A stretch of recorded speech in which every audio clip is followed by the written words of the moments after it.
Norberto Llove, secretario científico de la escuela. Tenemos el gusto hoy de comenzar con un trabajo libre de la Magíster Perla Frenkel. Les paso con Tania León, que es quien va a coordinar la mesa. Bueno, ¿qué tal? Buenos días, mi nombre es Tania León. Les doy la bienvenida en nombre de la escuela y de la comisión científica a este espacio de presentación de trabajo libre. Hoy presenta la Magíster Perla Frenkel su trabajo titulado Soñar a 24 cuadros por segundo, lo onírico en un perro andaluz, y lo comenta la licenciada Rachel Golub. Antes de dar inicio, les pido que las preguntas las realicen de forma escrita en el chat del Zoom. Al finalizar las presentaciones, yo las voy a leer abriendo el espacio de intercambio. Bueno, comenzamos presentando a la Magíster Perla Frenkel. Es psicóloga UBA, magíster en psicoanálisis, profesora de estudios bíblicos, titular en función didáctica APA, docente titular en la escuela, coautora de varios libros. Le va a comentar el trabajo de la Magíster Perla Frenkel la licenciada Rachel Golub, que es licenciada en psicología, miembro de APA, colaboradora docente de seminarios del Instituto Ángel Garma, coautora del libro Humano, nada más que humano, la transferencia en la vida y obra de Freud. Bueno, vamos a escuchar a Perla. Te escuchamos, Perla. Buen día, hola a todos. Primero agradezco a la comisión científica por permitirme presentar un trabajo libre, a Tania, a Mario, a Marta y a Norberto, el esfuerzo que hacen, y por supuesto a Rachel por haber aceptado comentar el trabajo. Titulé el trabajo Soñar a 24 cuadros por segundo, lo onírico en un perro andaluz, de Buñuel Dalí. Vamos a hablar del sueño como trabajo. Freud señala la palabra trabajo para el sueño, para el análisis y para el duelo. Encontramos que el trabajo del sueño implica condensación, desplazamiento, cuidado por la figurabilidad y elaboración secundaria. Respecto al origen de la palabra trabajo, tenemos dos acepciones: laboro, que viene de labranza, y tripalium, que era un instrumento de tortura. En el trabajo del análisis, ambas acepciones se nos presentifican. Pero vamos a los sueños. Estos, si nos acercamos al concepto de labranza, pueden dejarnos dormir, y si operan como el tripalium, nos despertarán del cómodo sueño de la neurosis. Así, podemos pensar el sueño del niño que arde, con el que Freud comienza el capítulo 7. El sueño le fue contado por una paciente que a su vez lo había escuchado en una conferencia sobre el sueño. Lo resoñó y luego lo cuenta Freud de este modo. Un padre, luego de la muerte de su hijo, mientras lo están velando, se retira a otra habitación y le encarga a un anciano que lo vigile. Cito a Freud. Luego de dormir algunas horas, el padre sueña que su hijo está de pie junto a su cama. Lo toma del brazo y le susurra este reproche: «Padre, entonces, ¿no ves que me abrazo?». Despierta. Observa un fuerte resplandor que viene de la habitación vecina. Se precipita hasta allí y encuentra al anciano guardián adormecido, y la mortaja y un brazo del cadáver querido quemados por una vela que le había caído encima encendida. Fin de la cita. Un sueño contado por otra persona, no por el soñante, al cual no le podemos pedir asociaciones, pero que de algún modo es el paradigma del deseo. El padre despierta a otra realidad. No solo colma el deseo de tener a su hijo con vida, sino que trae la visión del más allá, la más cruel. El fuego, el ruido apunta a lo real. Lacan lo trabaja en el seminario 11. El sueño cubre como pantalla. Hay representación. Cuando falta, aparece lo real. y este nos gobierna. Aquí digo eco del tripallo. Veremos la película Un perro andaluz, y como en el sueño del niño que arde no podemos pedir asociaciones al soñante, entonces les propongo que juguemos nosotros desde nuestras asociaciones, de las cuales me voy a enterar vía lectura de lo que aparezca, ¿no? en el chat. La primera cuestión que aparece es que la primera versión de la película es sin palabras, sin música, a puro trauma, diría yo.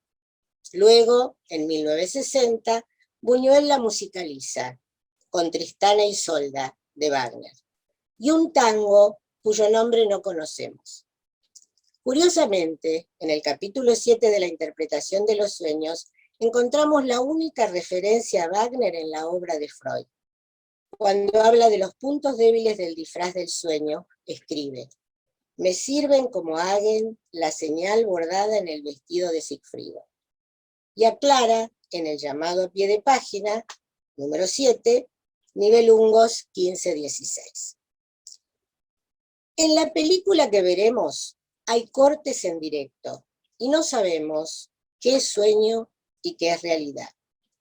Aparece lo absurdo y lo perturbador. Fellini dirá: sin Freud no hubiera habido surrealismo. Así es que en el primer manifiesto surrealista de Breton, en el 24, propone la representación automática y la escritura automática, cuestión que da cuenta de la propuesta freudiana de la asociación libre. Esto sería como lanzarse a representar y escribir directamente desde el PREC, y por supuesto dejando de lado la conciencia. La idea apunta hacia la libertad del sujeto. Encontramos libertad y caos. El segundo manifiesto del 30, de 1930, ya tiene un tinte más político. La propuesta es cambiar la sociedad. Critica al poder y a la iglesia y mezcla comunismo y anarquismo. Buñuel, Lorca y Dalí se conocen en la residencia de estudiantes en Madrid. Buñuel, cuando sube Primo de Rivera, se va a París. Y allí va a hacer una película y lo llama a Dalí. Buñuel, en 1929, va a poner en un corto los juegos de amigos que hacían en la residencia de estudiantes de Madrid. En realidad la película es un corto en el cual quieren plasmar lo interior, sus sueños. Buñuel con el ojo, Dalí con las hormigas. Cuestiones que vemos según el modo en que insisten, como repetición o compulsión a la repetición. Vamos a ver ahora la película. Primero un fragmento y comento.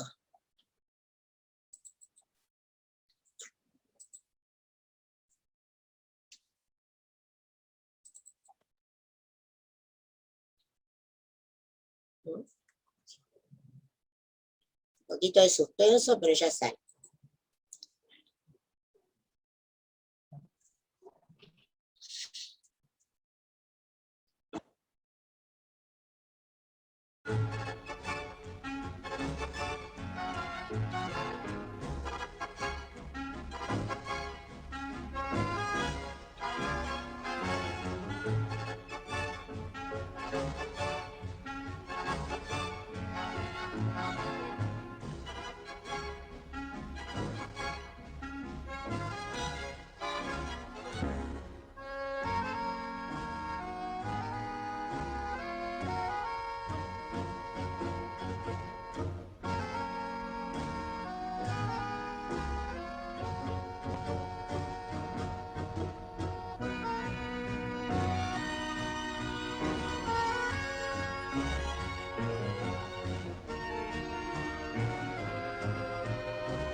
Bueno, ¿qué vemos primero? Comienza diciendo, había una vez. Y vemos un hombre afilando una navaja, es Buñuel. En la primera escena, que sería la obertura, aparece la luna atravesada por nubes filosas, luego el ojo rasgado. Aquí sí tenemos una asociación de Buñuel, porque él va a contar, en Mi último suspiro, su autobiografía, que de chico espiaban en la playa a las mujeres por el agujerito de los vestidores y estaba la fantasía que alguna les pinche un ojo. La propuesta de Buñuel en esta imagen es que se asocien ideas y empieza con algo traumático. Veremos si se puede pasar del trauma a la fantasía. Luego, un cartel que dice 8 años después. Hay saltos temporales, es el tiempo de lo onírico.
Bueno, habíamos dicho que aparecía el cartel en el que decía 8 años después, con los saltos temporales como tiempo de lo onírico. Luego vimos un hombre en bicicleta, con ropa extraña, que lleva una carterita a rayas o una caja a rayas. Recordemos, en Belle de Jour, el señor coreano le presenta a nuestra heroína una caja enigmático, ¿no? Nunca supimos su contenido. Cuando le preguntaron a Buñuel, él dijo que tampoco. Después, la imagen pasa a una mujer sentada que observa un cuadro que es la encajera de Vermeer. Encajera por encaje. Después se los voy a mostrar. Se supone que lo pintó en el año 1670. La encajera está en su mundo. Nadie puede entrar. ¿Será el enigma de lo femenino? Interesante pensar el cuadro como un intertexto. ¿Quién teje? ¿Se trata de una trama, de una red? ¿Tendrá que ver con quedar atrapado? Llega el hombre, cae. De nuevo vemos la carterita con rayas. Ella baja, de nuevo la carterita. ¿Cómo no pensar en nuestra querida Dora? Pone la ropa en la cama. El hombre con hormigas en la mano. ¿Será un hormigueo por la masturbación? Ella muestra su vello axilar o pubiano que se convierte en erizo de mar. Acá vamos a señalar que el cuadro de Vermeer estaba en la casa del padre de Dalí y la axila con vello era un fetiche para Dalí, porque a sus 9 años vio en un cuadro de Ramón Pichot unas bailarinas y al ver el brazo levantado de una de ellas, se sintió atraído por el pelo rojo de la misma.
Bueno, en esta escena que vimos, un sujeto, hombre o mujer, en la mitad de la calle, y nuevamente la carterita a rayas. Una mano amputada, la toca con un bastón. ¿Será un castigo? La policía dirá, guarda la mano. La persona queda sola, viene un auto y la pisa. El hombre lo ve desde la ventana. Se excita el que mira. ¿Lo excita la muerte? Buñuel, en El ángel exterminador, pone la mano sola. Y también Dalí en sus cuadros. Dalí también fetichiza bastones en sus obras. ¿Será que ahí interpela a Lorca, que había escrito un poema llamado Eros con bastón?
Habíamos quedado con la muerte de la persona en la calle. Y la pareja en la casa nos muestra la excitación de él, sus ojos. Él la toca, le sale una baba sanguinolienta. Ahora la música de fondo es el tango. Ella contra la pared se defiende. Estamos en tiempos de mujeres fuertes, en tiempos de emancipación de la mujer. El hombre arrastra el piano. La música de Tristán e Isolda, un poquito, después cambia nuevamente el tango. Él arrastra el piano, que es símbolo de la burguesía. Se ve el peso de los sacerdotes, que gran influencia tuvieron en la educación de los dos. ¿Qué peso cargan? Lo arcaico, como lo más traumático, y los burros podridos, que se repiten en los cuadros de Dalí. Podemos pensar en esos burros podridos como en oposición a la poesía de Platero y yo, de Juan Ramón Jiménez. ¿Se acuerdan? ¿Quién no estudió Platero es pequeño, peludo, suave? Bueno, la pareja forcejea. Surge la pregunta, ¿qué se sublima? ¿Desde dónde se sublima? Y un cartel que dice, a las 3 de la mañana. ¿Será un sueño dentro de otro sueño?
Bueno, ¿qué vimos ahí? Apareció el doble, con toda la carga de lo siniestro que nosotros conocemos. El sujeto aparece en la cama con ropa de ciclista. Surge otro hombre, le saca esa ropa y la tira por la ventana. De nuevo está la carterita. Este señor lo pone en penitencia. Decía por ahí 16 años antes. Luego vemos una mesa con el tintero y los libros que se convierten en pistolas. Quiso escribir y no pudo. ¿Qué mata? ¿A quién mata? ¿Es la palabra que mata la cosa? ¿Mata al otro? Se ve la espalda de una mujer caída. ¿Mata lo femenino que lo habita?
Bueno, ¿qué vimos acá? Un hombre muerto. 3 hombres, uno con bastón, se llevan el cadáver. Ella entra a la casa y ve la mariposa. Es la mantis religiosa que nos trae Lacan en el seminario 10, como prototipo de la angustia, y que se repite en la película El silencio de los inocentes, y luego voy a ampliar cuando veamos el cuadro del Ángelus de Millet. El personaje masculino queda con la boca cerrada y aquello que lo cubre se transforma en vello axilar. Ella le saca la lengua. Deja la casa, salen a la playa. Allí están juntos caminando, pero antes él mostrando el reloj. Es como si reclamara que llegó tarde. De nuevo la cajita. Tiran la ropa harapienta, restos, despojos. ¿Qué se perdió? ¿Algo del goce? El tema de los relojes es importante en la obra de Dalí, el tema de los relojes blandos. De pronto un cartel que dice, y en primavera. Si estuviéramos en Hollywood, diríamos, y fueron felices, y ahí terminaría la película. Pero resulta que no estamos en Hollywood.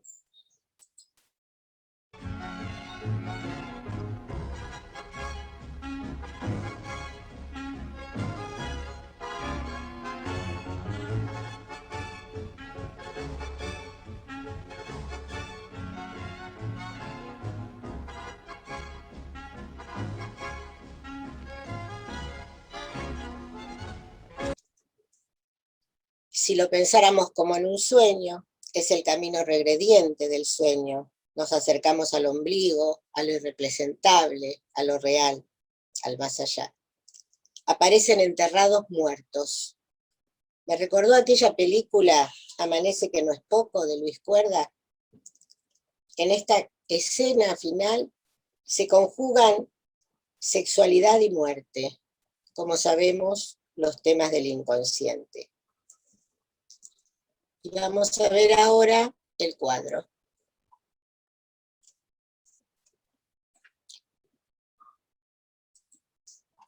Bueno, este es el famoso cuadro, el Angelus de Millet, que tanto angustiaba a Dalí. Estamos viendo.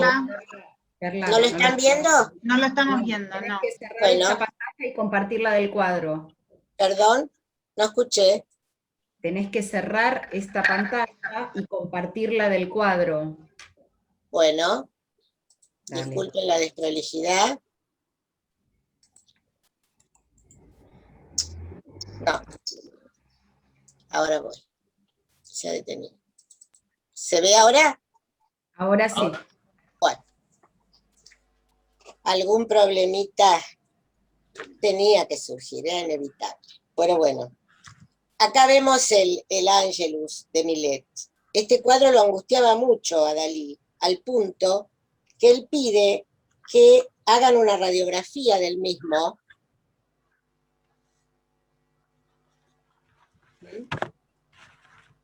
En el Louvre, y descubre que a los pies de la mujer hay un niño muerto, como aquel hermano nacido muerto antes que él, por el cual él lleva su nombre, Salvador. Esta pintura está en el Museo de Orsay. Y fíjense ahora la posición encorvada de la mujer como la mantis religiosa. Ese insecto, la posición encorvada. La llaman religiosa por eso, porque tiene una posición como de rezo.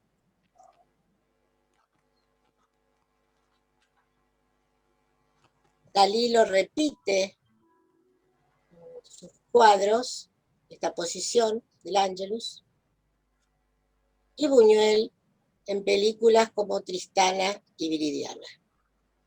Y ahora les muestro el cuadro de la encajera, aquel que la mujer está mirando en la primera escena, donde no queda muy claro qué es lo que está pasando ahí, porque está haciendo el encaje sin aguja, y está muy metida dentro de su tarea o de sus pensamientos. Bueno, voy a dejar de compartir pantalla, ¿sí? ¿Está bien? Todavía está ahí. Ahí estamos. Bueno, la película nos muestra al sujeto fragmentado, al sujeto dividido, donde hay ruptura, donde hay azar, amor, erotismo, deseo y muerte. ¿Cuál es el papel de las imágenes en la película? La imagen tiene que impactar por sí misma. Por eso no quise hablar durante la imagen, porque la película era muda. Y me parecía que si me ponía a hablar contando, frenaba el sentido, ¿no?, que se quería transmitir. Quiere acabar con los conceptos clásicos del cine y de lo que circulaba en general y conmocionar a la burguesía. Es un cine mudo, pero en realidad grita. No hay secuencias, se juega con los tiempos. No emociona, sino que impacta. Hasta molestan las imágenes. No sé si no emociona, yo creo que después de verlo por ahí sí emociona, de vuelta. Podemos decir que es un cuento o un poema en imágenes, pero difícilmente podamos decir que es una novela. No se sabe de dónde aparecen los personajes. ¿Tiene trama? Esto está en duda. Los personajes caen, se golpean. Esto refleja el golpe a darle al espectador para que despierte, como aquel despertar que señalé en El sueño del niño que arde. Dalí y Buñuel se contaban sus sueños, sus tormentos. Dalí las hormigas y Buñuel el ojo. Algunos dicen del ojo rasgado, la fuerte imagen del principio, tiene como objetivo convocar al sujeto espectador para que mire a su interior. Las imágenes aparecen sin narrativa porque tienen que impactar por ellas mismas. El día del estreno, Buñuel llevó piedras en el bolsillo por si la película no gustaba. El surrealismo propone estar por encima del realismo. Los relojes blandos de Dalí, en el 31, nos marcan una concepción del tiempo que es el tiempo del sueño. Los surrealistas se mueven en una situación social inestable, se pelean con el proyecto normalizador, consideran lo individual como forma de vivir en contra de la burguesía que va a dar base al fascismo. No realizan una acción política directa, aunque Dalí se convierte en una figura muy contradictoria, al punto que llega a decir: sueño con Hitler como quien sueña con las mujeres. Diremos también que las vanguardias se consolidan construyendo nuevas realidades, más que manifiestos políticos. Buscan los surrealistas el decir de cada sujeto y se comprometen. Haciendo escándalo, movían las cuestiones. Y había, por supuesto, disidencias. Parece que Breton era un poco stalinista y la mayoría era trotskista.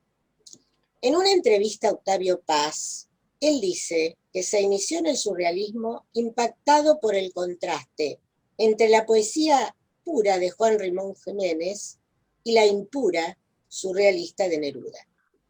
Plantea que la poesía es revolución y que no está al servicio de la política. Esto es interesante, ¿no?, para que lo pensemos como psicoanalistas. Señala también que el país de elección de los surrealistas fue México. Respecto a la escritura automática, que sería para Breton como un estado de gracia que buscará en el hombre recuperar la inocencia y su creencia en la bondad del hombre, para Octavio Paz se trata de imposibles. Dirá: se trata de manchas, tachaduras, mordidas, malezas de signos. Los signos se comen a los signos. La escritura es condena y liberación. ¿No le resulta esta frase, como referida al sueño y en general, ¿no?, importante para los psicoanalistas? ¿Acaso no decía Freud: si quieres saber, pregúntale a los poetas?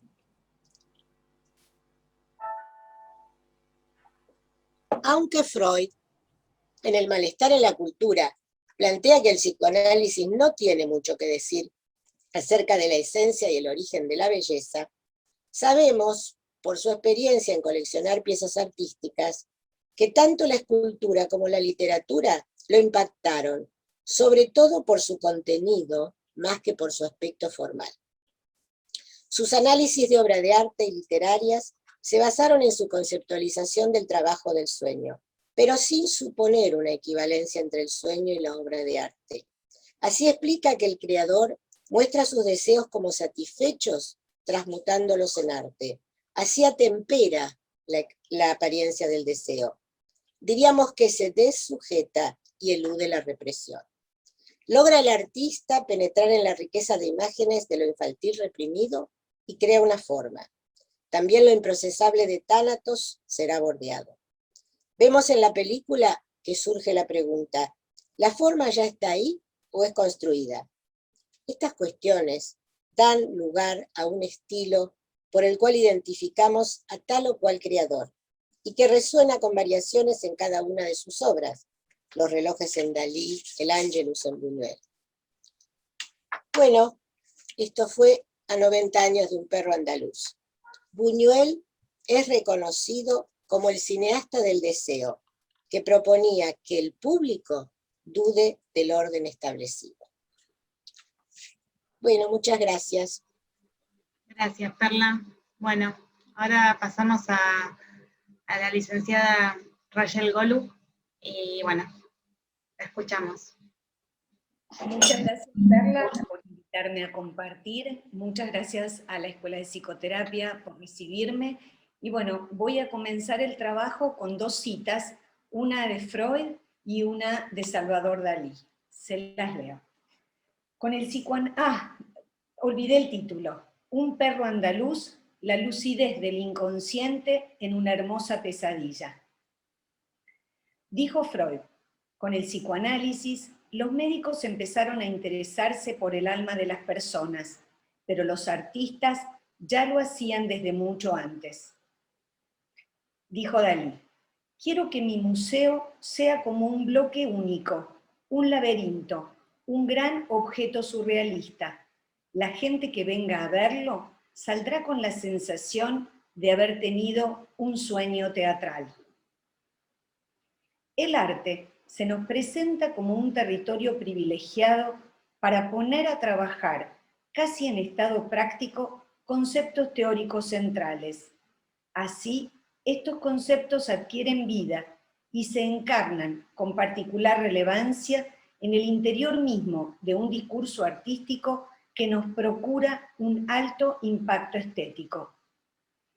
Freud lo plantea lúcidamente cuando nos muestra, por un lado, cómo el artista tiende a lograr lo absoluto creando, y por el otro lado, la imposibilidad de acallar un deseo que clama por lo absoluto y que no cesa de producir efectos en función de esa misma imposibilidad.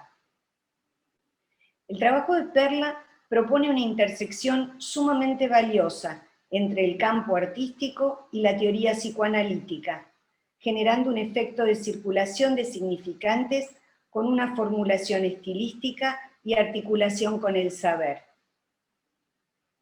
A partir del verano de 1897, después de la muerte de su padre, Freud sostuvo una hazaña impensada que nunca antes nadie había realizado, el análisis de su propio inconsciente, y abrió así un nuevo camino para abordar lo más profundo del sujeto. Aun cuando muchos antes lo habían intentado, Freud fue el primero en animarse a explorar el terreno inconsciente, aquello propio pero desconocido, que determina y condiciona por entero la vida. Dijo, cuando me preguntan cómo uno puede hacerse psicoanalista, respondo, por el análisis de los propios sueños. Y en 1900, con la interpretación de los sueños, una de sus obras más importantes, rompió definitivamente con la psicología de la conciencia vigente hasta ese momento, fundando una teoría con un método y una técnica propias que revolucionaron la posibilidad de comprender al sujeto humano y su sufrimiento. El surrealismo es un movimiento artístico y literario que surgió en Francia después de la Primera Guerra Mundial y se inspiró en la teoría psicoanalítica para intentar abordar el funcionamiento del inconsciente, dejando de lado cualquier tipo de control racional, plasmando realidades absurdas, oníricas y fantásticas. Se caracterizó por la indagación del inconsciente y el uso del automatismo psíquico como método que implicaba la asociación de palabras e ideas aparentemente inconexas. Para los surrealistas, Breton, Dalí, Magritte, Buñuel, Paul Éluard, solo por nombrar algunos, los territorios psíquicos explorados por Freud eran la realidad en sí misma, y había que prestarle más atención al hombre cuando sueña que cuando piensa. El sueño es la vía regia de acceso al inconsciente, dijo Freud. Y Lacan dirá después, yo pienso donde no soy yo soy donde no pienso. En algún lugar entre estas dos afirmaciones está el deseo y lo real como imposible. Me pareció muy interesante el planteo de Perla en relación a la etimología de la palabra trabajo, ya que el trabajo del inconsciente fue lo primero que Freud descubrió al escuchar el síntoma de las histéricas. Encontró tenía un sentido sexual reprimido que luchaba con un saber del inconsciente que el sujeto desconocía. Para pasar la barrera de la represión, el inconsciente realiza un trabajo de desfiguración. Como producto de ese trabajo tenemos los sueños, los actos fallidos, los síntomas. Labranza y tripalium, dice Perla. Dentro del marco de la primera tópica, en el marco del principio del placer, el sueño como un acto psíquico pleno de sentido, cumplimiento disfrazado de un deseo inconsciente reprimido. Este disfraz es producto de la desfiguración que somete el trabajo del sueño al deseo inconsciente, que como no puede satisfacerse, alcanza su renovación a través del sueño. Función de ligadura. Cada sistema logra lo suyo. Para el sistema inconsciente, el pleno cumplimiento de deseo, y para el preconsciente se satisface el deseo de dormir. El sueño de angustia es el modelo del fracaso de la represión y retorno de lo reprimido. Fracasa la función del sueño como guardián del dormir. Dice Leclerc, el sueño es un jeroglífico que debe descifrarse. En esas ideas latentes están inscriptos los deseos inconscientes, ese deseo inmortal que puja con una extraordinaria fuerza pulsional para expresarse. Ya después de 1920, en el eterno retorno de lo igual, Freud descubrió, junto a la repetición de necesidades, la necesidad de repetición, y así resueña su paciente en una repetición traumática el sueño del niño que se abraza, como muy bien nos lo explicó Perla. Vayamos ahora a la película. Este extravagante cortometraje se hizo famoso por su irracionalidad y su capacidad de conmocionar. Buñuel quiso primero titularlo "Es peligroso asomarse al interior", pero después lo modificó, llamándolo "Un perro andaluz". Muchos suponen que la película figura algo de la historia de Lorca, ya que Buñuel y Dalí mantuvieron con él una relación de amistad. Federico García Lorca iba a desahogarse con ellos de las penas que le ocasionaron las disputas con su padre a causa de su orientación sexual. Y como en esos momentos se alteraba mucho y gritaba, los artistas dijeron: "Mírale, ladra como un perro andaluz". Y así quedó el título definitivo, enlazado por el amor y el horror. Sin argumento ni cronología, la película aplica las teorías de la asociación libre de ideas. El film expresa nuestros sueños y nuestro inconsciente.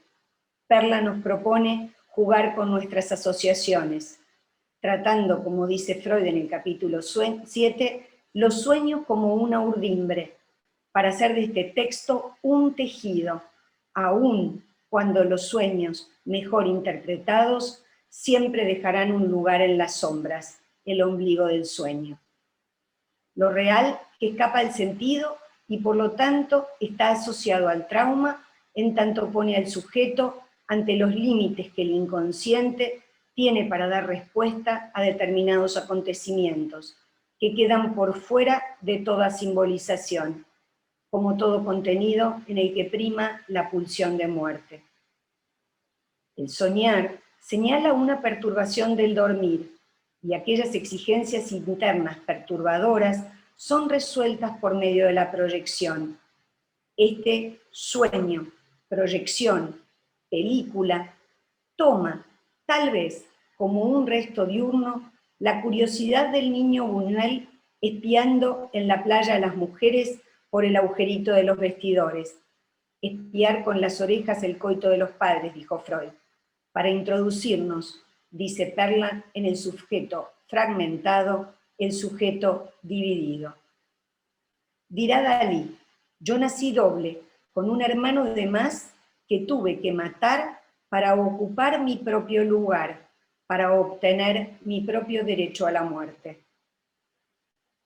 La sombra de la nube en la luna parece cortarla, y el hombre, después de afilar la navaja, corta el ojo de la mujer. La deja ciega para anular la mirada externa, asomándose hacia el interior del universo femenino peligroso y enigmático. Había una vez, Il était une fois, comienza la película, comienzan los cuentos, comienza la vida. Entre orinas y excrementos, dice Freud, condenados a vivir, dice Lacan, y nos introduce en el contenido del inconsciente con los temas del inconsciente, la muerte y la sexualidad, en su lógica ilógica, en su tiempo atemporal. 8 años después, a las 3 de la mañana, 16 años antes, un sueño dentro de otro sueño, dice Perla. Significantes que marcan relojes que desmienten el paso del tiempo, objetos que se diluyen, se transforman, para recordarnos la persistencia de lo inaprehensible, donde se transfigura una nueva dimensión, esa que constituye el mundo fantasmático como una clave de lectura con la cual interpretamos el mundo y nuestra posición en él. Me hago eco, Perla, de tus palabras. Es un cine que no emociona, pero conmueve, sino que interpela, hasta molestan las imágenes. Es un cine mudo, pero en realidad grita. Bueno. Bueno, muchas gracias, Rachel. Bueno, vamos a dar lugar entonces al intercambio. Les voy a ir leyendo. Hay muchísimas felicitaciones y agradecimientos por el trabajo de Perla y por el comentario. Vamos a empezar. Un minutito. Sí. Quiero agradecerle a Rachel el comentario rico y escrito de una forma tan poética. Muchas gracias, Rachel. Placer. Bueno, hay muchos comentarios. Beatriz Rodríguez dice, la mano amputada sugiere castigo por la masturbación. También Beatriz Rodríguez comenta, si la cajita representa, como interpretara Freud, el genital femenino, ¿resulta razonable que Buñuel alegara desconocer su contenido? Está bien. Sí, sí.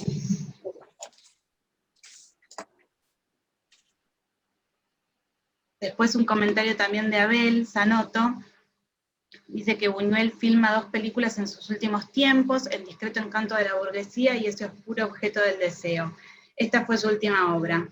También agradece la disertación y el aporte de Perla. Bien. Después está acá Nora Rabinovich, dice, muchas gracias Perla, un trabajo sumamente creativo. Me parece que la falta de unidad lógica de la trama apunta a la decisión subjetiva y por eso resulta molesta para el yo consciente. Por otra parte, la belleza y lo horroroso que muestra la película son cara y contracara de la castración. No sé si compartís este comentario. No sé si les parece hasta ahí o... Bueno, sí, no sé si comparto plenamente, Nora, lo que decís, y alguien había hablado de la cajita cuando él dice que no sabe qué contiene, y me parece muy interesante, ¿no? El planteo, porque es el enigma de lo femenino. Esa respuesta de no sé qué contiene. Y respecto de lo que decía Abel, en el 78, creo que hace la última película, estaba buscando porque lo tenía anotado por algún lado, y él plantea que si en ese momento se tuviera que escribir hacer alguna otra película, la haría sobre terrorismo, porque esa sería la forma de ser popular, que me parece un dato interesante.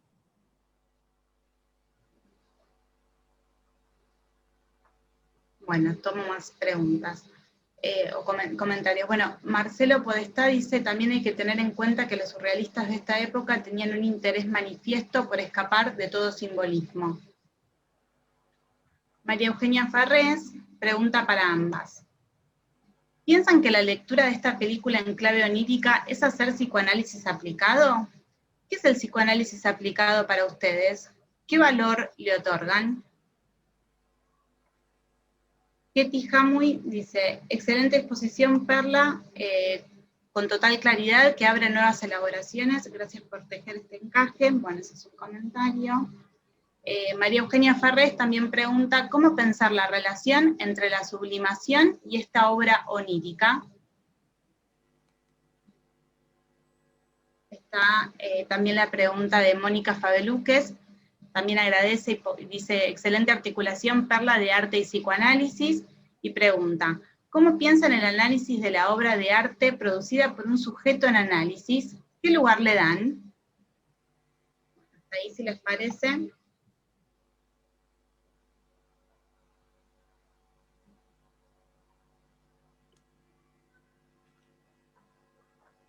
No sé, Raquel, si querías decir algo respecto a la pregunta que nos hicieron para las dos. Empezá y después sigo, tranquila. La pregunta de, decime de vuelta la relación entre sublimación y obra onírica. No entendí cómo la formuló. La que hizo Mario. Sí. Ahí te la vuelvo a leer, acá está. ¿Cómo pensar la relación entre la sublimación y esta obra onírica? Esta obra onírica es un producto sublimatorio. O sea, porque acá tendríamos que entrar a trabajar qué consideramos sublimación, qué es sublimación, desde dónde se sublima. Todo esto está en juego, porque si pensamos que la sublimación lo que hace es, como deriva de pulsión, hacerle un borde a lo real, o, siguiendo a Lacan, elevar el objeto a la dignidad de la cosa, ¿sí? Me parece que esta película es un logro sublimatorio, que inclusive lo que tiene de interesante es que en vez de, yo calculo que debe ser como cualquier otra producción artística, no soy muy entendida en pintura, pero lo que logra es plasmar lo que los inquieta. Y entonces, con eso que nos habita, como el agujero, como el das Ding, ¿sí? Como la cosa, logran hacer un producto sublimatorio. De algún modo, logran esa transmisión y nos llega. Ahora vos planteabas también, gracias a Ketty por lo del entretejido, y me alegro que estés. Obra de arte en análisis, preguntaba alguien. No sé, yo creo, y me parece que esto debe ser, lo debe haber dicho Freud antes que yo creo que no hay que meterse con la obra de arte para interpretarla en el análisis. Hay que, me parece que, o en mi clínica, yo no haría, cuando un paciente me trae un material, no me pondría a interpretarle la obra de arte. No sé si la pregunta iba por ahí. Podría decir, qué sé yo, qué bueno, qué lindo trae. Digo, diferente sería si nosotros estamos trabajando con un niño, con un adolescente y trabajamos, qué sé yo, con dibujos, y ahí hay una producción que se interpreta. Pero si el paciente trae algo que él hizo, me parece que no entraría a interpretarlo. Me parece que iría en contra de lo que estamos tratando de hacer, ¿no? Había otra respecto al psicoanálisis aplicado. Para mí no es mala palabra psicoanálisis aplicado. Yo creo que si nosotros vemos lo que ha hecho Freud con trabajar El sueño de la Gradiva o El Moisés de Miguel Ángel. No sé vos cómo definís psicoanálisis aplicado, pero que nosotros usemos nuestros, ¿viste? Porque hubo toda una época en que se decía peyorativamente psicoanálisis aplicado, pero no me parece, y en estos tiempos que tenemos que considerarlo como algo no valioso, porque, a ver, ¿cómo lo pienso yo? Yo lo pienso como que tenemos algo muy valioso, siempre pongo el ejemplo del Stradivarius, y que bueno, que uno lo toca en todas partes. Lo que no voy a hacer es, si yo estoy mirando una obra o una película, enchufarle interpretaciones y no poder disfrutar de lo que me está trayendo la obra. Yo creo que ahí hay un delicado equilibrio que hay que cuidar, ¿no?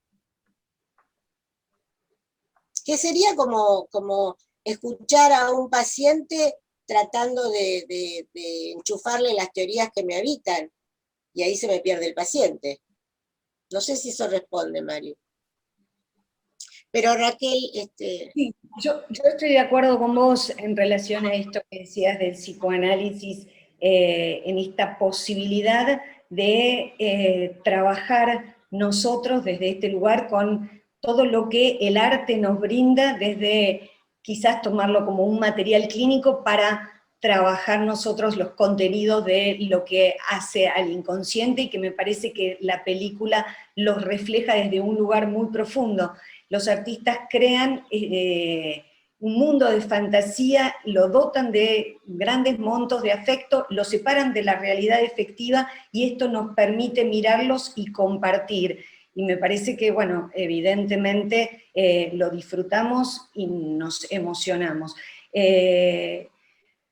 Por otro lado, si un paciente trae una obra de arte, tampoco yo la interpretaría desde un lugar que marcara algo que se pudiera deslizar desde este lugar que vos señalabas, sino que abriría lo que está reflejando en ese momento este acto creativo y qué es lo que está trayendo con su obra.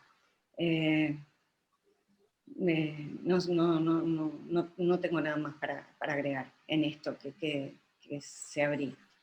Alguien había preguntado si la mano amputada, o había dicho que la mano amputada sugiere castigo por la masturbación. Bueno, Dalí tenía todo un tema, ¿no? Que lo llaman por ahí, o sea, lo llamaba el gran masturbador. Pero bueno, no sé, a mí me impacta más como la cuestión de un objeto parcial, ¿no? Como algo una cosa bastante siniestra poner el objeto parcial ahí. Puede ser. Lo bueno de esto es que todo puede ser.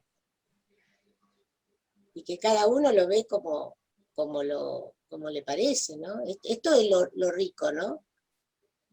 Y que en la vida de los artistas, o sea, y después en su obra, nosotros tenemos la obra, sabemos de la vida, y con el cuidado entre la vida y la obra nos manejamos con ciertas situaciones. Dalí tuvo una historia infantil muy, muy difícil por este hermano que nació y vivió 3, 4 años, le ponen su nombre después de que murió, y toda la vida trató de encontrar su lugar. Su padre era un maltratador, y no solo que golpeaba a su madre y a su hermana, sino que era muy feroz con él. Hasta que en el momento en donde Dalí conoce a Gala, el padre le dice: si te vas con ella, no vuelves más aquí. Y Dalí elige a Gala, y se va con Gala, y va a golpearle la puerta también a Picasso, y a partir de ahí construye otro lugar en el mundo. Entonces, esto, bueno, es delicado el cruce de lo que sabemos de la vida y la obra, pero la película lo refleja. Lo que se puede, lo que no se puede, lo posible y lo imposible.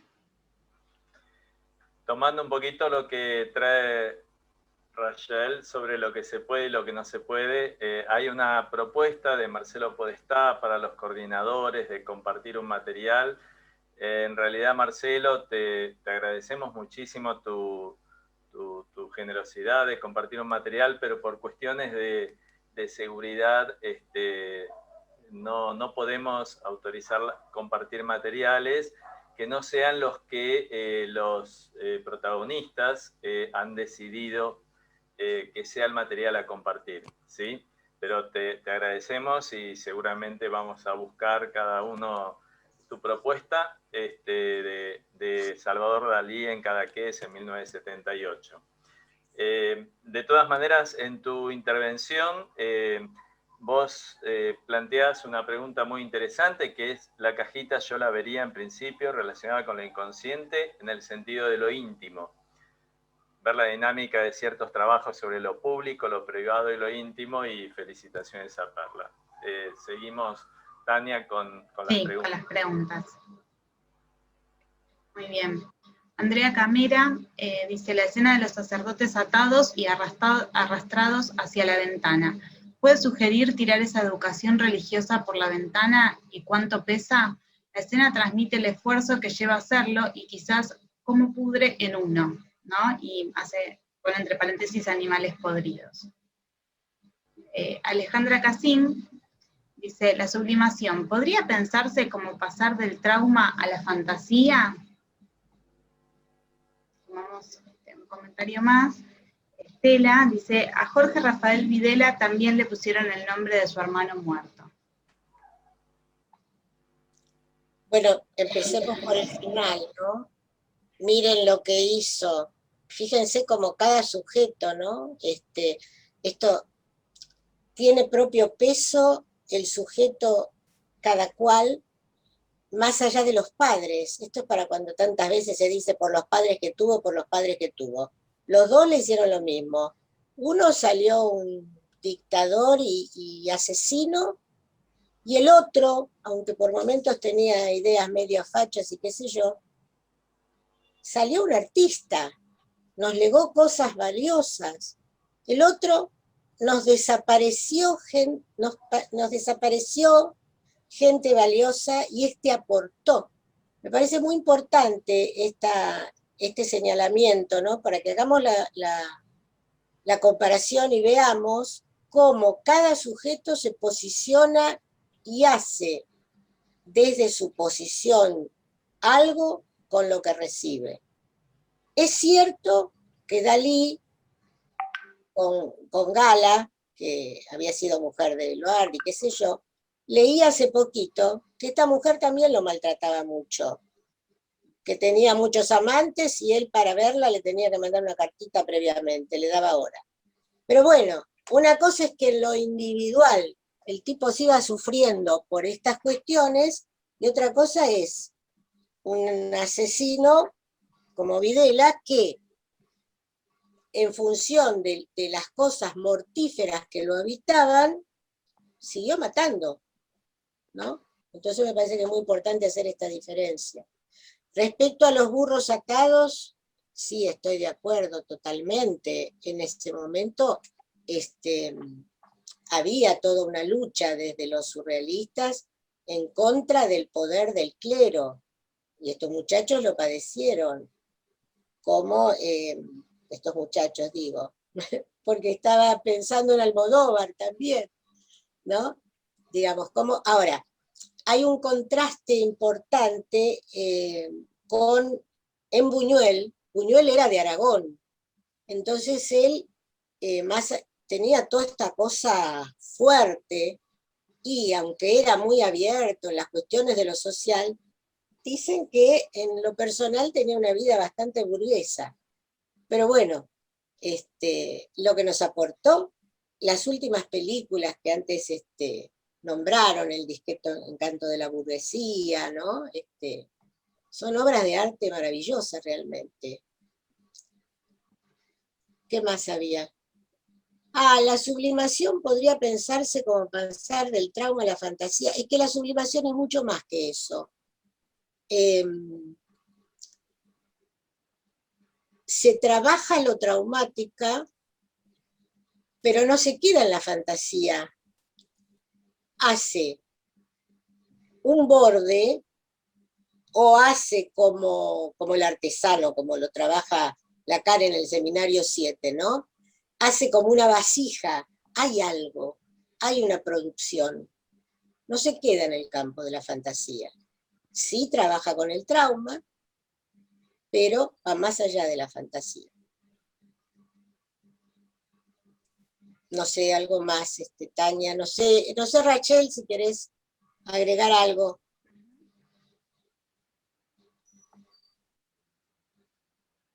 Aparte, los burros están podridos, es tan interesante. Una cosa que le quiero decir, para alivio de todos nosotros, el ojo rasgado no es de un ser humano, sino que es de una vaca.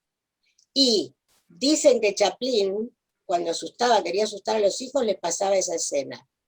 Y Hitchcock la usa en algunas de sus películas, ¿no?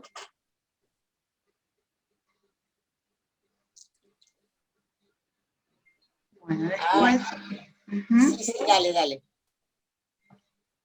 Liliana Carbone dice, Jorge y Rafael eran los nombres de hermanos mellizos muertos de viruela. Por si eso fuera poco, corta los nombres, ¿no? Pero igual, se murieron.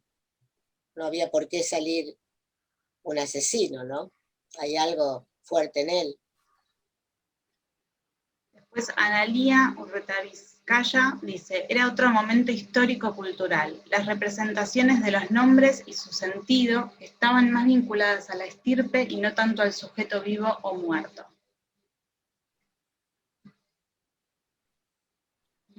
No lo entiendo. No entiendo la diferencia con el momento histórico. ¿Qué querrás decir, Analía? A ver. Me parece que hace una diferencia entre lo que es el linaje, la estirpe, del nombre propio. Pero de todas formas, no sé muy bien cuál será la diferencia. Sí, yo tampoco la encuentro. Porque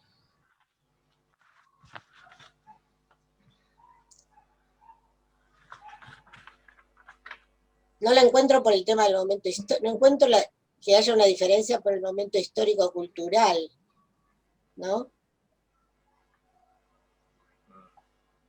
Bueno, todo el tema del nombre lo trabaja Lacan en el Seminario de Identificación, y ahí trabaja que un poco es el nombre que le dan, y que el nombre propio es el nombre más impropio, es otro tema. Pero bueno, es largo para meternos ahora.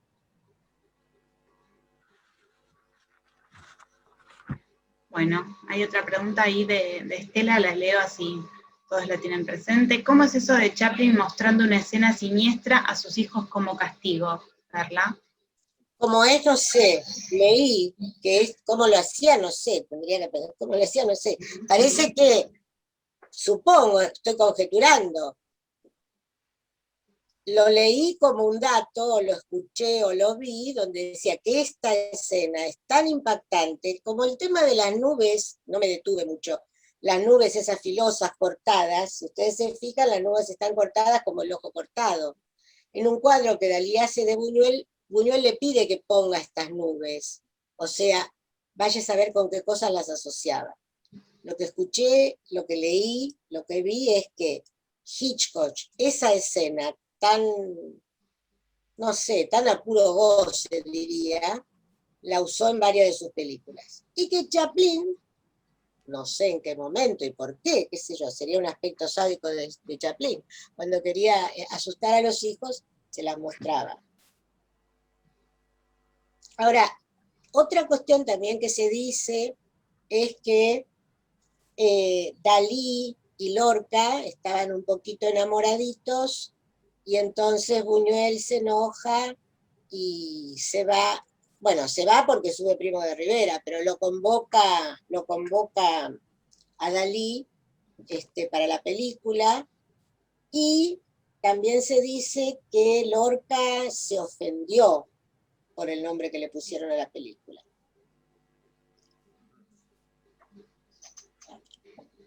Sí, después hay un comentario de Judith Reutenberg que dice, bueno, muy interesante trabajo, Perla, muchas gracias. Y Rachel, qué agradable sorpresa. Gracias por aclarar el origen del nombre de la película y por tus comentarios. Ketty Jamoy también pregunta, ¿no? ¿Cómo piensan esto del timbre de un teléfono en 2 momentos, ¿no? Si se les ocurre algo respecto de eso. Por ahí, Ketty, sería interesante que en principio, en tanto es un elemento que a vos te generó pregunta, que por ahí nos cuentes a través del chat qué te representó a vos o con qué asociaste, ¿no? Así es. Marta de Justi ahí plantea padres sacerdotes, la penitencia en Buñuel, ¿no? La penitencia en que coloca a uno de los personajes del doble, coloca al otro la penitencia. El libro transformado en revólver, además de la referencia a lo religioso, podrían ser distintas maneras de representar un Dios sin rostro, como lo peor del Padre. ¿Su más allá? ¿Por qué no? Lo de la penitencia o el libro, ¿qué es lo que representaría? ¿Qué es lo que pensás como distintas maneras de representar un Dios sin rostro? Lo pienso como que además de todas las representaciones religiosas que hablan del peso de lo religioso en la vida de estos artistas, lo pensaba como una forma de figurar, distintas figurabilidades de ese Dios, de una especie de Dios sin rostro, ese más allá del Padre, el Padre más terrible, castigador, siniestro, ¿no? Representado en una obra de arte. En tanto, en Videla, pienso que Videla intentó reencarnar ese Dios terrible, como una especie de Yahvé. Eso pensaba. Lo que pasa es que ahí tenemos que diferenciar que Jehová pide el sacrificio a Isaac, pero no mata al hijo. No. Con la interpretación ahí. O claro. sea, y el planteo es, no quiero el sacrificio. Hace la prueba, pero no lo mata a Isaac. Entonces, cuando hablamos del Padre Terrible, me parece que tenemos que pensar más en el mito del Padre de la Horda.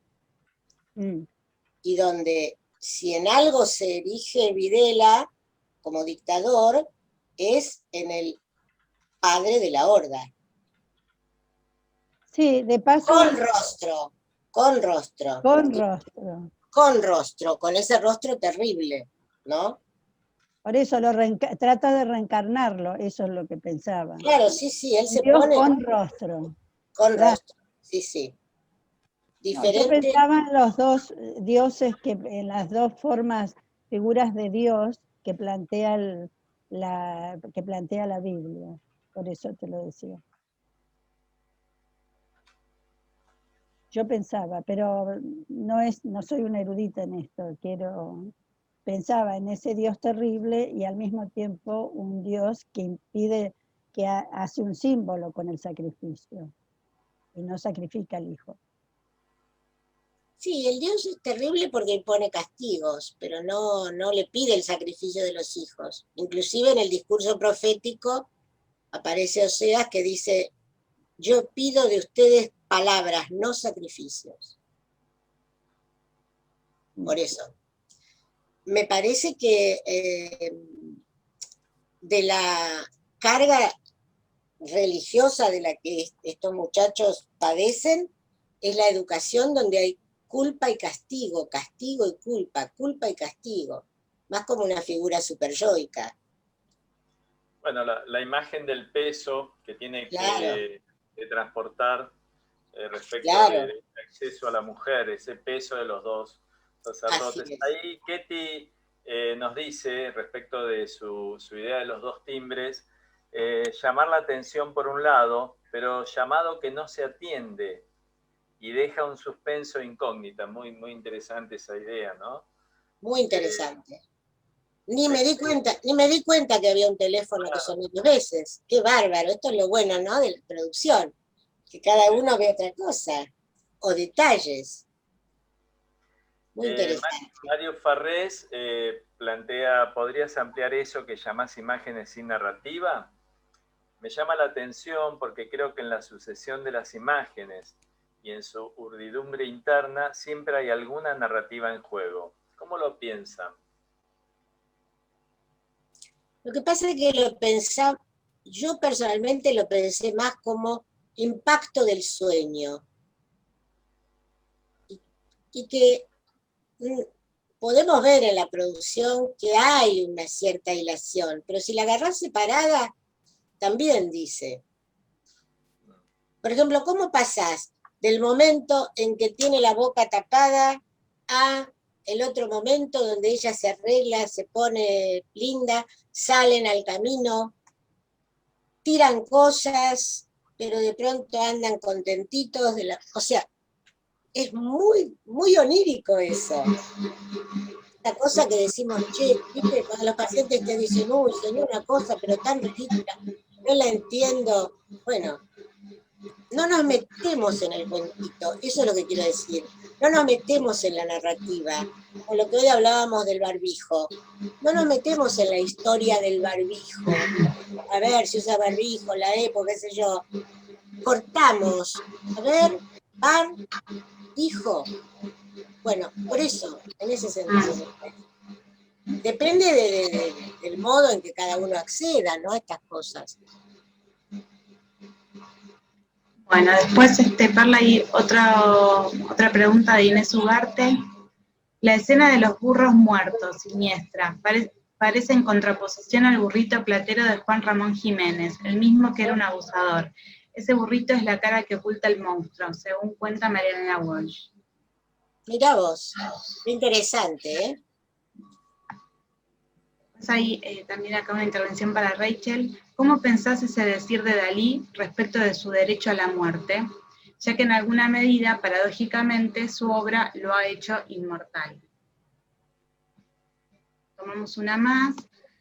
Andrea Camera dice la carterita, quizás representando lo binario. La escena muestra que la lleva un hombre, el que va en bicicleta, y luego la escena de la mujer hombre, /hombre.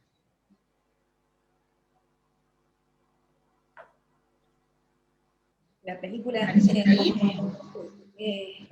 en relación a lo de Dalí, pensaba cómo él trabaja en su método paranoico críptico y en todo lo que hizo con los espejos y con el tiempo, y por eso traje esta cita en relación a inscribir su nombre propio en la vida para poder ser dueño de vivirla, dado, digamos, lo que lo antecedió, pero lo marcó desde algún lugar, en esto de lo que es el sujeto fragmentado y dividido. Llegó al mundo así, con un espejo de un otro que le dijo, sos vos, pero sos vos, y antes hubo un otro igual a vos que murió y está enterrado. Por eso me parece que es tan importante todo este desarrollo que pudo hacer. Y por otro lado pensaba en esto de la carterita, el hombre, la mujer, los contenidos de lo femenino y la bisexualidad constitutiva del ser humano, que es parte de lo que sabemos, y como Freud dijo, en una discusión que tuvo con Fliss, si él me dio la bisexualidad, porque Fliss se la atribuía, yo primero le di la sexualidad. Y en la película están todas estas imágenes que hablan de la sexualidad infantil, de eso que somos, que nos constituye y que siempre se activa en la vida, en los sueños, en los síntomas y en todo lo que nos encontramos en el consultorio día a día y en lo que somos nosotros también.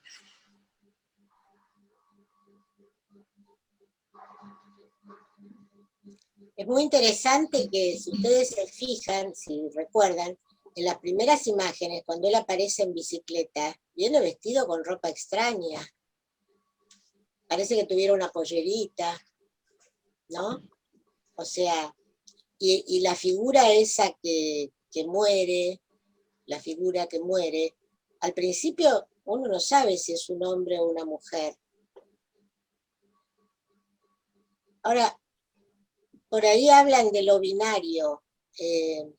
Quisiera entender a qué te referís. La que pregunta por lo binario, no sé.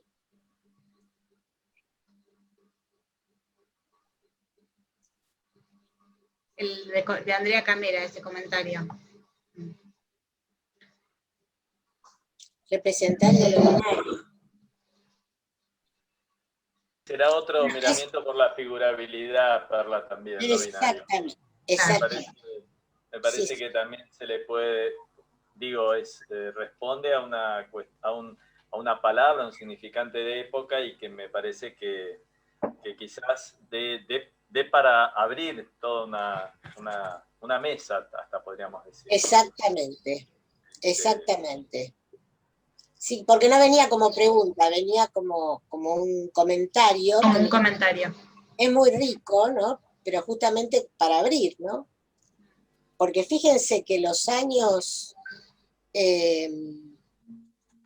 entre el 20 y el 30, con lo que antecede a los escritos del 15 de Freud, son años muy especiales en Europa, ¿no? Con una gran libertad supuesta, ¿no? Después todo cae en gran medida, pero son años de mucha producción, pero también de mucha vida nocturna, droga. ¿Qué pasaba con Berlín, por ejemplo? Capital del sexo, todo se podía. ¿Qué pasaba con París? España no, por supuesto. Pero son años interesantes. Hablando de ese momento histórico-cultural, Analía Urretavizcaya retoma el punto que traía del momento histórico, que produce otras representaciones y otros usos y costumbres, que era muy frecuente que llamaran a los vivos como los muertos a modo de homenaje. Y Liliana Etlis, en la misma línea, dice: tengo dudas similares al respecto que Analía. Desde otras culturas argentinas no se puede leer las representaciones eurocéntricas que las del noroeste argentino. ¿Qué lectura realizan cuando son sueños que provienen de otras culturas? ¿No? Me parece interesante ahí reubicar la cuestión del contexto, de lo cultural, y que inevitablemente van a tener alguna modalidad de presentación o darle alguna modalidad de presentación a esas figurabilidades del sueño, ¿no? No sé cómo lo Sí, piensas. dos cosas. Sí. Decir, Rayel, lo que quieras decir, después digo lo que pienso. Cuando tenemos un paciente en análisis, trabajamos el sueño en función de las asociaciones, siempre acorde a lo que nos trae desde eso que nos permite tejer con él, desde este lugar tan singular, tan único y tan individual que hace al psicoanálisis este arte del caso por caso, ¿no? Más allá de lo cultural, uno no va a poner una interpretación que tenga que ver con lo que circula en este contexto, sino que escucha, y es a partir de ahí que se lanza ese trabajo de interpretación en el entre dos del contexto de la sesión. De acuerdo al punto que diría que nosotros, cuando escuchamos sueño o lo que sea, en nuestra cabeza, el tamiz es Edipo y Narciso, Edipo castración, digo, venga de donde venga. Por supuesto que, bueno, los lugares o las marcas de época son cuestiones que tenemos que tomar, pero cuando Freud se pregunta respecto al sueño, ¿quién es el socio capitalista? Es el deseo. Y el deseo va a ser el deseo de ese sujeto, viva donde viva y en la época en que viva. Respecto al uso y el tema de las costumbres con los nombres, yo digo, más allá del uso y de las costumbres que se haga con los nombres, como cada cuestión en el caso por caso, lo que importa es el efecto que le causa al sujeto. Por ejemplo, durante muchos años, entre los judíos ashkenazim, se usaba poner el nombre por un familiar muerto. Esto no es bíblico, esto viene de las costumbres, qué sé yo, de la Edad Media, donde por ahí pensaron en que si no, el alma andaba vagando. Entonces se aliviaba cuando uno le ponía un nombre. Ahora, esto puede ser un peso en la vida de un chico o de un sujeto. Curiosamente, entre los judíos sefaradí, de origen español, qué sé yo, se ponía el nombre por el abuelo vivo. O sea, por supuesto que son costumbres. Ahora, de vuelta, depende el efecto que va a ser en cada uno esto. Y el efecto en Dalí fue un efecto fuerte, él lo sintió como un peso, se inquietó con el cuadro, quiso saber, pero miren desde dónde, ¿no? Desde qué representación él se conectó. No sé si esto responde. Hay una, no, si vos estás de acuerdo, Perla, Liliana, sobre este tema, Liliana Etlis pide hablar, si le damos la palabra. Dale. A ver, Liliana, ¿estás ahí? Sí, estoy acá, no sé si se escucha bien. No solamente como psicóloga lo hablo, sino lo pienso también, soy antropóloga social, y cuando hice trabajo de campo para hacer la tesis, el problema que yo tuve en algunos congresos es que algunos psiquiatras psiquiatras que venían de toda la línea de antropología médica, planteaban que habían sido tratados en la época de la dictadura muchos pacientes en el sur sin conocer la lengua y interpretaban sin conocer la lengua castellana, es decir, por ejemplo, mapuche, por ejemplo, sí.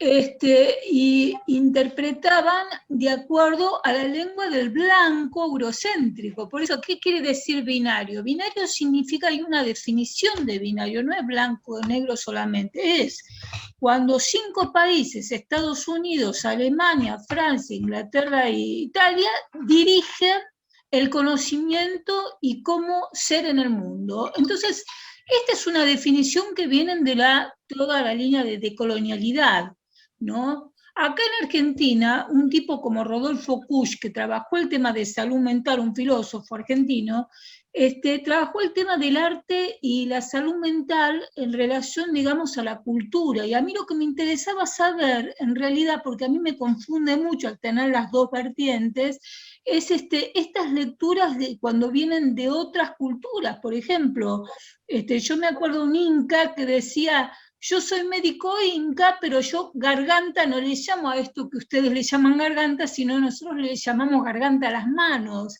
Y salud mental, nosotros tenemos otra organización del cuerpo. ¿Cómo se resuelve esta situación? Esto es lo que yo me pregunto como interrogante, ¿no? Para llegar a un acuerdo, porque si no, son 20.000 líneas.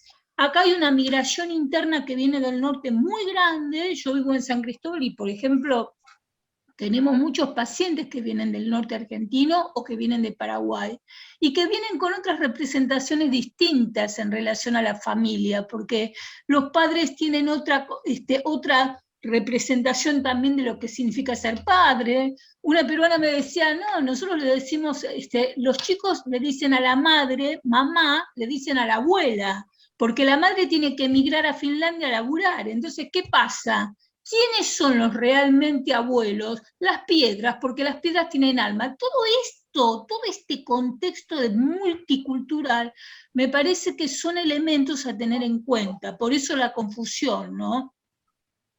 Bueno, gracias, Liliana. Sí, no sé, Perla, Mirá, Raquel. Nosotros trabajamos en el hospital, cuando hicimos algunos de nosotros hospital, y nos encontramos con estas cuestiones de migraciones y diferentes culturas. ¿Y qué hace uno? Desde el lugar del psicoanalista, por supuesto que el antropólogo, por eso se puede trabajar interdisciplinariamente, ¿no? Tendrá otra visión, pero desde el lugar del psicoanalista, lo que trata es tratar de dar tiempo y de darse tiempo a entender cómo nomina determinada cosa que por ahí nosotros la nominamos de otro modo. No hay otra. Pero a eso que él nomina, nosotros lo abordaremos desde los recursos teóricos, prácticos que nosotros tenemos. No sé si un poco responde. Más allá de esta cuestión de quiénes son los poderes o no.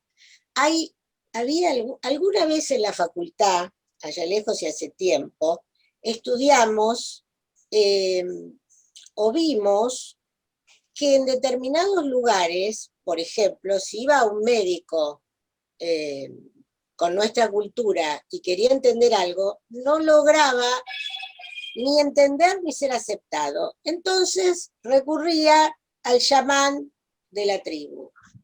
Yo creo que hay que poder tener apertura y hay que tratar de entender. Inclusive nos pasa, ahora que uno trabaja con gente de otros países, ¿no? Yo tengo en supervisión a una chica que es italiana, y a veces habla perfectamente castellano, pero por ahí me dice términos que yo le tengo que repreguntar. Por ejemplo, el otro día me dice, esa interpretación que dijimos me resultó fatal. Y yo le digo, fatal, ¿qué pasó? ¿Metimos la pata? Me dice, no, nosotros decimos fatal, se usa la palabra fatal para decir que anduvo muy bien. Digo, son cuestiones donde lo importante es preguntar, escuchar, intentar entender desde esos lugares, con nuestros límites, donde no podemos decir, no podemos, estamos atravesados por la castración, ¿qué vamos a hacer? Además, me parece que la escucha siempre va a estar cegada por un marco teórico, ¿no? Que también lo que abre lo que es interesante del marco teórico que ofrece el psicoanálisis es que está abierto al interrogante, al enigma, a sostener lo que no se entiende como pregunta, ¿no? Y a seguir investigando. Bueno, sí, no sé, por ahí, Rachel, si vos querés comentar algo respecto... Siguiendo lo que decían, creo que sí, que eso es lo que hace al psicoanálisis hoy, un discurso tan importante y en medio de todo esto que hace a lo epocal, que es muy complejo porque exige de tiempos mucho más rápidos, más vertiginosos, y trata de encorsetar con respuestas que sean más rápidas y que lleguen desde algo que cierre y no que abra, que tape el síntoma.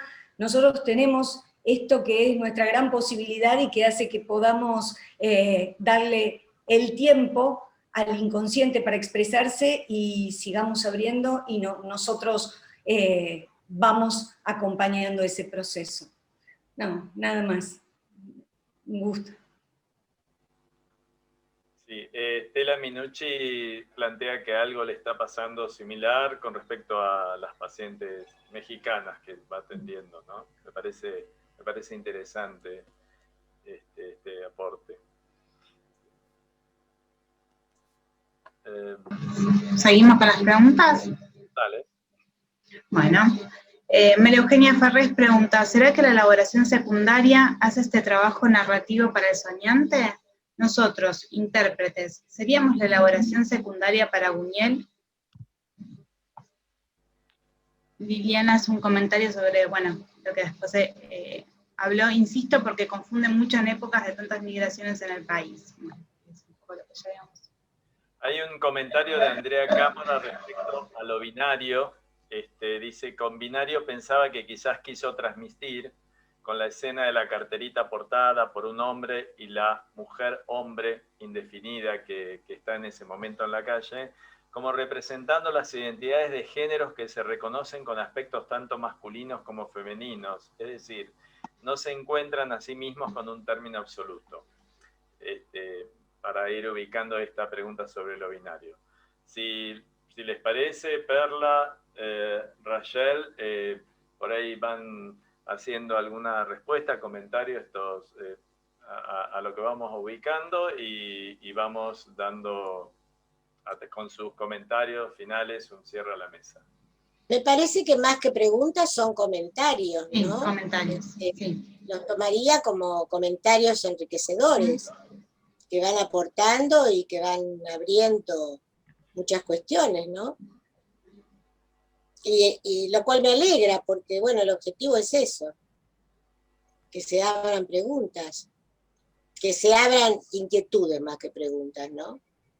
Como en este cortometraje de Buñuel está todo esto abierto y explicitándose, ¿no? En aquella época, lo binario y lo más allá de lo binario, hombre, mujer, esta problemática que hoy tenemos de género, que es parte de nuestro tiempo, pero también del de ellos, solo que ahora la apertura es distinta y cada vez entramos más en esta complejidad de este pensamiento que hace que tengamos que encontrarnos con la clínica desde este lugar donde hay pacientes que se definen hetero no binario y todo lo que implica, bueno, un nuevo modo de posicionarse, ¿no? Y yo le agregaría que tenemos que tener presente que en ese momento el tema de la homosexualidad era muy combatida. O sea, pobre Lorca, ¿por qué lo matan? Digo, y entonces, todas estas cuestiones, y acá rescato lo de la marca de época, que me parece que más que plantear ahí una cuestión de a ver, ¿cómo decirlo? Me parece que en cierto modo, con lo que ustedes dicen, hasta en un punto la película da como una especie de respeto a la diferencia, ¿no? Nos muestra algo que en ese sentido la pondría como algo muy actual, ¿no? A la diferencia y a los vaivenes, ¿no? Cuando yo decía que mata, cuando se ve la espalda de la mujer ahí, ¿no? Me refería a esas cuestiones que a ellos los habitaban, o que le pueden habitar a cualquier ser humano, y que en ese momento no podían ser declaradas abiertamente. Y me parece que en ese sentido, también esta película, en la época y ahora, mueve, y fíjense cómo llegó a presentificar un tema que es que hoy estemos hablando del tema de lo binario, de las diferencias, ¿no? Me parece muy rescatable.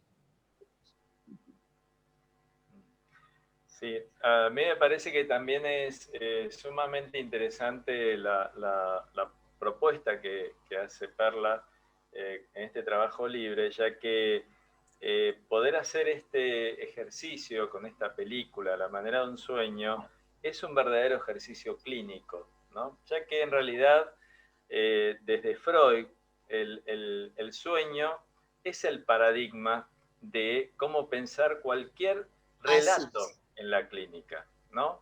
Por más que sea un relato que tenga una coherencia desde lo consciente, racional, ahí, ¿no? Estar justamente ubicando la estructura onírica que se transmite en cualquier relato en análisis, ¿no? Así es es. decir, ¿dónde está en juego esa condensación, ese desplazamiento, el miramiento por la figurabilidad? Y en ese punto me parece que hay algo que permite la diversidad cultural, digamos, permite operar con la diversidad cultural. En tanto podamos interrogar cualquier relato, no desde la comprensión, sino a la manera que escucharíamos un sueño, ¿no? Así que, bueno, en principio, muchísimas gracias, Perla, muy rica toda tu intervención. Lo que vamos a hacer ahora es permitir que todos los participantes abran reactiven sus audios para poder felicitarlas y aplaudirlas, y vamos a ir cerrando con la propuesta del miércoles que viene de Científica. Así que bueno, ahí ya pueden abrir para poder... Muchas gracias a todos. Muchas gracias, Perla y Rey. Muchas gracias. Se aprendió mucho.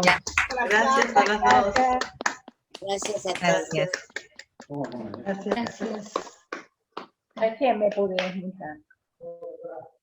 Bueno, y así como los invitamos para el miércoles que viene, hay una prejornada, pandemia, sufrimiento psíquico, modos de enfermar, del área de psicosomática. Va a estar muy interesante. Ya ahí van a ver la difusión, ya pueden anotarlo, el ID y el código de Zoom, y los esperamos. Gracias.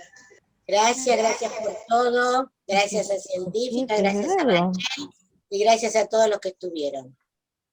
Yo tenés 857. Perla, ya de radio. 857. 857. Salgo yo, ¿querés salir? ¿Querés mirar algo?